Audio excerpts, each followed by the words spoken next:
Welcome friends. दोस्तों दिनों की आज का 15 जून 2021 मंगलवार का, और दोस्तों बात करते हैं आज के सभी मुख्य समाचार, ताजा बड़ी खबरें, breaking news headlines. Today breaking news के अंतर्गत देश और दुनिया की दोस्तों 50 बड़ी और महत्वपूर्ण काम की खबरें निकल कर आ रही है, जहां पर हर एक खबर जो है दोस्तों हमारे डेली लाइफ से कहीं ना कहीं से जुड़ी हुई है। तो चलिए क्या करते हुए शुरुआत कर लेते हैं आज की पहली और बड़ी खबर से। तो पंजाब नेशनल बैंक देने जा रहा है सस्ता घर खरीदने का मौका। आज 15 जून को नीलाम होंगे हजारों मकान और जमीन। जी हाँ दोस्तों, दरअसल आपको बता दें कि सस्ते रेट में घर खरीदने की चाहत रखने वालों के लिए पंजाब नेशनल बैंक यानी कि पीएनबी खास ऑफर लेकर आया है। और बैंक ने एक नया नोटिफिकेशन जारी करते हुए बताया कि 15 जून को 12,865 मकान, कॉमर्शियल, इंडस्ट्रियल और एग्रीकल्चर लैंड जो है दोस्तों सस्ते दाम पर नीलाम की जाएगी। ऐसे में अगर आप भी नया घर खरीदने की सोच रहे हैं तो आप भी दोस्तों पंजाब नेशनल बैंक की वेबसाइट पर जाकर इस नीलामी में शामिल हो सकते हैं। अच्छा, ये सभी जो प्रॉपर्टी है ना, जिनका प्रॉपर्टी के मालिकों ने लोन नहीं चुकाया है या किसी कारणवश लोन की किस्तें जमा नहीं कर पाए हैं, उन सभी लोगों की जमीन, मकान या फिर दोस्तों प्रॉपर्टी जो बैंक ने अपने कब्जे में ले ली है और इसके बाद बैंक की ओर से इसको नीलामी के अंतर्गत बेचा जा रहा है। अच्छा, बैंक क्या करता है दोस्तों की जितने रुपए में प्रॉपर्टी बेची है ना, उसमें से जितना लोन बाकी है वो अपने पास रख लेता है और बाकी का अमाउंट दोस्तों वापस से लोन लेने वाले परिवार को सौंप दिया जाता है। तो दोस्तों यहाँ पर भारत देश के कई शहरों में इस तरह से ई ऑक्शन के जरिए पंजाब नेशनल बैंक जो है बोली लगवा रहा है। आप भी दोस्तों अपने शहर में ट्राई कर सकते हैं। चलिए अगली खबर आ रही है दोस्तों की 50 जगह पर मॉड्यूलर अस्पताल बनाएगी सरकार, हफ्ते भर में किया जा सकेगा कहीं पर भी शिफ्ट।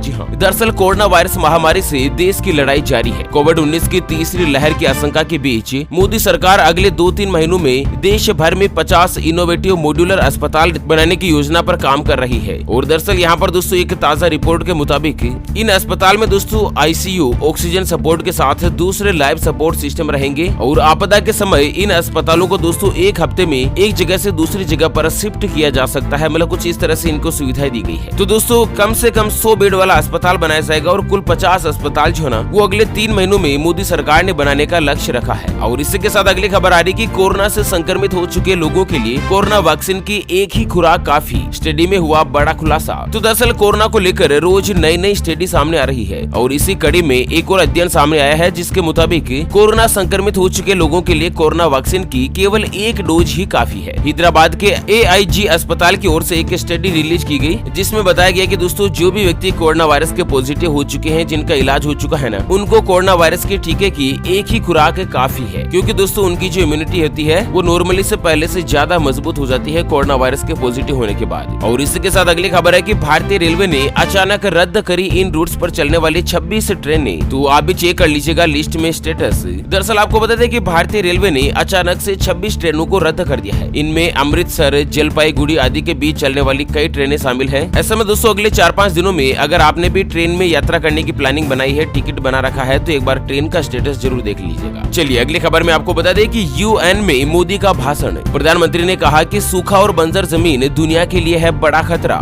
इसे किया अनदेखा तो हमारी नींव को ही कर देगा खत्म। दरअसल भारत देश के प्रधानमंत्री नरेंद्र मोदी जी ने कल सोमवार रात संयुक्त राष्ट्र की अहम मीटिंग में वर्चुअल संबोधित किया और साथ ही दोस्तों इसमें बताया कि बंजर होती जमीन और सूखे के हालात पर भारत ने हमेशा धरती को मां का दर्जा दिया है। कम होती उपजाऊ भूमि, सूखा और मानवता के लिए चिंता का कारण है और ये पूरी दुनिया के लिए खतरे का संकेत भी है। ऐसा में दोस्तों दुनिया में ज्यादा से ज्यादा बंजर भूमि को उपजाऊ बनाने के लक्ष्य पर काम करना चाहिए ताकि हमारे समाज की अर्थव्यवस्था, खाद्य सुरक्षा, स्वास्थ्य और साथ ही जीवन की गुणवत्ता की नींव को नष्ट करने से बचाया जा सके। मतलब मोदी ने दोस्तों संयुक्त राष्ट्र संघ की इस बैठक में बहुत ही बड़ा हिस्सा लिया है भारत देश के रिप्रेजेंटेटिव के रूप में। और इसी के साथ दोस्तों अगली बड़ी खबर जानकर आप खुद हैरान रह जाओगे कि इस मुस्लिम देश में है भगवान विष्णु की दुनिया की सबसे ऊंची मूर्ति। आप खुद जानकर रह जाओगे हैरान। जी हाँ, दरअसल दोस्तों हिंदू धर्म में त्रिदेव की मान्यता सबसे ज्यादा है। त्रिदेव का मतलब है ब्रह्मा, विष्णु और महेश। इनमें से भगवान विष्णु को संसार का पालन करता माना जाता है, जो कि हिंदू धर्म के अहम अंग है। चलिए यहाँ पर दोस्तों आपको बता दें कि पूरी दुनिया में सबसे ऊंची और सबसे बड़ी भगवान विष्णु की मूर्ति कहाँ पर है, तो आपके मन में एक ही जवाब आ रहा होगा कि भारत में ही होगी। लेकिन यहाँ पर मैं आपको बता दूं दोस्तों कि भगवान विष्णु की पूरी दुनिया की सबसे ऊंची और सबसे बड़ी मूर्ति भारत देश में नहीं बल्कि मुस्लिम देश इंडोनेशिया में है और जिसके रग रग में हिंदुत्व दिखता है। इंडोनेशिया में भले ही सबसे ज्यादा संख्या में मुस्लिम है और पूरी दुनिया में मुस्लिमों के आबादी के क्षेत्र में दोस्तों इंडोनेशिया देश का नाम नंबर 1 पर आता है। लेकिन फिर भी दोस्तों भगवान विष्णु की पूरी दुनिया की सबसे ऊंची मूर्ति इंडोनेशिया में बनाई गई है और यहाँ पर एक एयरलाइंस का भी नाम बदलकर गरुड़ एयरलाइंस रख दिया गया है। गरुड़ यानी कि भगवान विष्णु की सवारी। तो दोस्तों एक लाइक तो बनता ही बनता है इंडोनेशिया देश के लिए इस वीडियो पर। चलिए अगली खबर आ रही है कि अब पोस्टमैन करेगा आपके आधार कार्ड में अपडेट, घर बैठे हो जाएगा काम, डाक विभाग ने जारी करी नई सर्विस। तो दरअसल उत्तर प्रदेश से बड़ी खबर है कि उत्तर प्रदेश के सभी जिलों में पोस्टमैन की एक टीम का गठन किया जाएगा और ये जो टीम है वो दोस्तों वहाँ के निवासियों के मोबाइल नंबर जो है वो आधार कार्ड में अपडेट करेगी और इनके साथ ही आधार कार्ड से मोबाइल नंबर को लिंक करने में भी मदद करेगी। अच्छा वहीं आपको बता दें कि इस योजना की सबसे बड़ी खासियत क्या है दोस्तों की पोस्टमैन जो है ना वो दोस्तों इस सुविधा का फायदा आपको घर घर जाकर देगा, क्योंकि पहले बैंक में दोस्तों आधार कार्ड में सुधार करने के लिए ये काम किया जाता था लेकिन बैंक में घंटों लंबी लाइन लगती थी। अब पोस्टमैन आपके घर पर आकर पूछेगा कि आपको आधार कार्ड में कुछ अपडेट करवाना है या नहीं। चलिए अगली खबर आ रही कि सस्ती बिजली के लिए 14,500 करोड़ रुपए अनुदान जारी करेगी सरकार, कैबिनेट में रखा जाएगा नया प्रस्ताव। तो दरअसल मध्य प्रदेश में घरेलू और कृषि उपभोक्ताओं को सस्ती बिजली देने के लिए राज्य सरकार 14,500 करोड़ रुपए का अनुदान देगी। साल 2020-21 के लिए बिजली कंपनियों को यह राशि जो ऊर्जा विभाग के माध्यम से दी जाएगी। और दोस्तों यहाँ पर मध्य प्रदेश में आपको बता दें कि ताजा हालात क्या है। घरेलू उपभोक्ता जिनका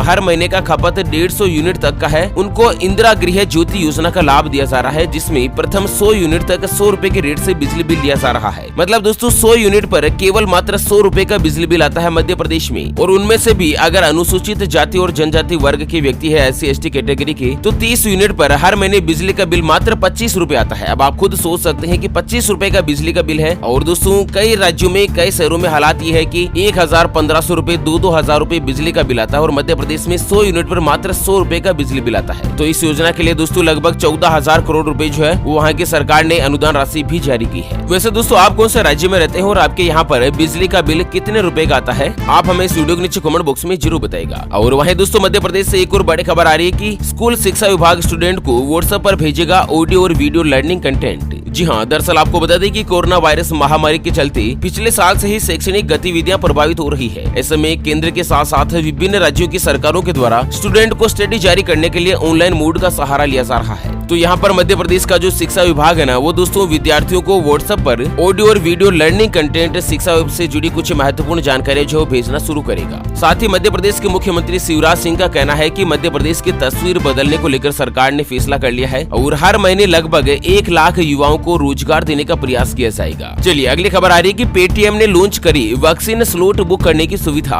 काफी आसान होगा अब ये काम। जी हाँ, दरअसल दोस्तों डिजिटल पेमेंट की दिग्गज कंपनी पेटीएम ने कल सोमवार को अपने एप्लीकेशन पर कोरोना वायरस की वैक्सीन अपॉइंटमेंट बुक करने की सुविधा को लॉन्च कर दिया है। पेटीएम ने कहा कि उसके यूजर्स अब एप्लीकेशन पर उपलब्ध स्लॉट ढूंढने के साथ ही वैक्सीनेशन अपॉइंटमेंट भी बुक करवा सकेंगे और पेटीएम की सुविधा से यूजर्स को बड़ा फायदा होगा। और साथ ही दोस्तों पेटीएम यूजर्स जो है ना वो अब कोवैक्सीन और कोविशील्ड दोनों ही वैक्सीन के लिए सर्च कर सकते हैं, स्लॉट ढूंढ सकते हैं और अपॉइंटमेंट भी बुक करवा सकते हैं। चलिए अगली बड़ी महत्वपूर्ण खबर सामने आ रही है कि अब महिलाएं भी बन सकेगी मंदिरों में पुजारी, आगम शास्त्र के ट्रेनिंग कोर्स भी ऑफर करेगी राज्य सरकार।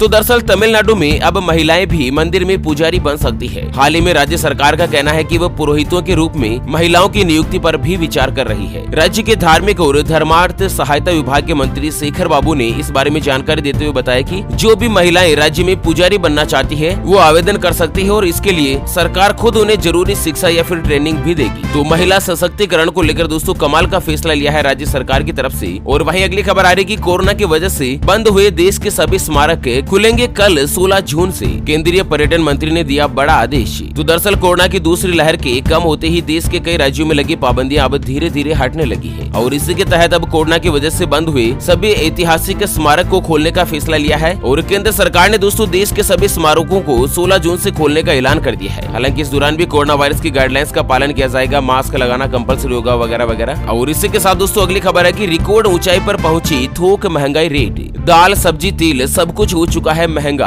आम आदमी की टूट चुकी है कमर। तो दरअसल कोरोना की मार से आम जनता पहले से ही परेशान है और ऐसे में उसके ऊपर महंगाई की मार ने लोगों की कमर तोड़ दी है। मई महीने की अगर बात करें तो थोक महंगाई रेट जो है ना वो अपने रिकॉर्ड स्तर पर जा पहुंची है। मई में दोस्तों महंगाई आधारित सूचकांक जो है ना वो 12.94% पर पहुंच चुके हैं और हालात खुद आप देख सकते हैं कि मध्य प्रदेश, महाराष्ट्र, राजस्थान सहित देश के 10 राज्यों में पेट्रोल का जो रेट है वो 100 रुपए प्रति लीटर को पार कर चुका है। और साथ ही पेट्रोल के अलावा कई राज्यों में डीजल डीजल भी 100 रुपए प्रति लीटर के पार हो चुका है। कुल मिलाकर दोस्तों दूध हो, सब्जी हो, फ्यूल हो, बिजली हो, कपड़े, जूते, चप्पल, इंटरनेट के प्रोडक्ट्स या फिर दोस्तों इलेक्ट्रॉनिक्स के प्रोडक्ट, खाने का तेल हो या दोस्तों पेट्रोल डीजल हो, हर क्षेत्र में महंगाई जो है इतनी ज्यादा बढ़ चुकी है पिछले एक साल में, और सबसे बड़ी हालत तो पिछले एक महीने में खराब हुई है। चलिए अगली खबर आ रही कि आम आदमी पार्टी गुजरात विधानसभा 2022 का लड़ेगी चुनाव, सभी 182 सीटों पर ठोकेगी ताल, केजरीवाल ने किया बड़ा ऐलान। तो दरअसल साल 2022 में होने वाले गुजरात विधानसभा चुनाव को लेकर आम आदमी पार्टी ने भी मैदान में उतारने का ऐलान किया है। दोस्तों दिल्ली के मुख्यमंत्री अरविंद केजरीवाल का एक बड़ा ऐलान हुआ है। उन्होंने गुजरात का दौरा करते हुए कहा कि साल 2022 में सभी 182 सीटों पर आम आदमी पार्टी के जो कैंडिडेट्स हैं वो उतारे जाएंगे मैदान में। हालांकि गुजरात राज्य प्रधानमंत्री नरेंद्र मोदी जी का गृह राज्य है। अब देखना यह है कि दोस्तों आम आदमी पार्टी वहां से कितनी सीट हासिल करने का रिकॉर्ड बना पाएगी। और वहीं दोस्तों उत्तराखंड से बड़ी खबर है कि उत्तराखंड सरकार ने छूट के साथ 22 जून तक बढ़ाया कोरोना कर्फ्यू, 4 धाम यात्रा की दे दी है अनुमति। तो 15 से लेकर 22 जून तक कुछ रियायत छूट के साथ दोस्तों कोरोना कर्फ्यू जो है ना उसको और आगे बढ़ा दिया है। और वहीं दोस्तों पश्चिम बंगाल से भी खबर आ रही है कि पश्चिम बंगाल में लॉकडाउन बढ़ा 30 जून तक। ममता बोली मॉल खुलेंगे, बस, मेट्रो, लोकल ट्रेन सब कुछ रहेगा बंद। तो यहाँ पर कुछ छूट के साथ दोस्तों 30 जून तक के लिए लॉकडाउन जो पश्चिम बंगाल में बढ़ा दिया गया है। और इसी के साथ दोस्तों मौसम समाचारों को लेकर बड़ी खबर है कि पंजाब और हरियाणा में आज भारी बारिश, मौसम विभाग ने इन राज्यों के लिए जारी कर दिया ऑरेंज अलर्ट। तो दरअसल उत्तर और पश्चिम भारत में कुछ हिस्सों को छोड़कर मानसून फिलहाल पूरे देश में सक्रिय है। इस कड़ी में भारत मौसम विज्ञान विभाग के मुताबिक कई राज्यों में आज भारी बारिश का अनुमान है। और यहाँ पर दोस्तों मौसम विभाग के मुताबिक कोंकण और गोवा में रेड अलर्ट जारी हुआ है, और साथ ही महाराष्ट्र के कुछ हिस्से, कर्नाटक, छत्तीसगढ़, उड़ीसा, झारखंड के दक्षिणी हिस्सों के लिए ऑरेंज अलर्ट जारी किया है। और साथ ही मौसम विभाग का कहना है कि उत्तर प्रदेश के कुछ क्षेत्र, पंजाब, राजस्थान, गुजरात के कुछ हिस्सों को छोड़कर देश के लगभग सभी हिस्सों में मानसून ने दस्तक दे दी है, और देश के कई हिस्सों में समय से पहले मानसून भी पहुंच चुका है। चलिए अगली खबर में जान लेते हैं दोस्तों आज के सोने चांदी के ताजा भाव। तो सोने की कीमत में हुई बड़ी गिरावट, यहाँ पर आज सोना 464 रुपए सस्ता होकर 46,705 रुपए प्रति 10 ग्राम पर आ चुका है, जबकि चांदी जो है ना वो 723 रुपए की गिरावट के साथ ही 70,420 रुपए प्रति किलोग्राम पर आ चुकी है। ओके फ्रेंड्स, और इसके साथ हमेशा की तरह एक नजर डाल लेते हैं आज के माइंड क्विज यानी कि गिवे वाले सवाल की तरफ। तो दोस्तों आज का माइंड क्विज वाला सवाल आप स्क्रीन पर देख पा रहे हैं। आमतौर पर पेट्रोल और डीजल में से किसकी रेट सबसे ज्यादा होती है? जी हाँ दोस्तों, दोबारा सुन लीजिएगा। सामान्य तौर पर पेट्रोल और डीजल में से किसका भाव ज्यादा होता है? तो फटाफट से लिखना है क्वेश्चंस का सही जवाब इस वीडियो के नीचे कमेंट बॉक्स में। और हाँ, सही जवाब देने वाले किसी एक खास कमेंट्स को सिलेक्ट किया जाएगा हमारी ओपीएस न्यूज टीम की तरफ से, और उसे दिया जाएगा एक 84 दिन वाला मोबाइल रिचार्ज हाथों हाथ बिल्कुल फ्री। और हाँ, विजेता की जो घोषणा है वो हमारे अगले वीडियोस में की जाएगी। ऐसे में चैनल को सब्सक्राइब नहीं किया है तो जल्द से जल्द कर लीजिएगा। चलिए दोस्तों, इसी के साथ वीडियो को यहीं पर देते हैं विराम। फिर से होंगे हाजिर एक और नई और ताजा तरीन ब्रेकिंग न्यूज हेडलाइंस के साथ। तब तक के लिए जय हिंद, जय भारत।